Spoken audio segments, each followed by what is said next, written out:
কাল জন্মাষ্টমী। কালকের এই বিশেষ দিনটি কাকুরগাছির জগদ্দার মঠের জন্য একটি অত্যন্ত তাৎপর্যপূর্ণ দিন।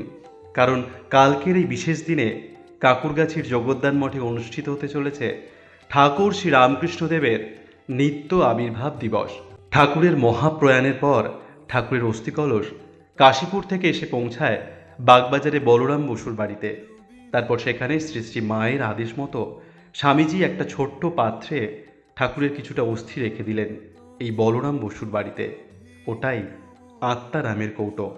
পরদিন অর্থাৎ ৮ই ভাদ্র জন্মাষ্টমীর দিন সকালে সে অস্থি কলস নিয়ে যাত্রা শুরু হয় রাম দত্তের বাড়ির উদ্দেশ্যে।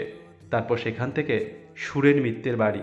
তারপর সেখান থেকে ঠাকুর শশী মহারাজের মাথায় করে যাত্রা শুরু করলেন জগদ্দানের উদ্দেশ্যে। পথে বহু মানুষের সমাগমে একত্রিত হয়ে এই শোভাযাত্রা এক মিলন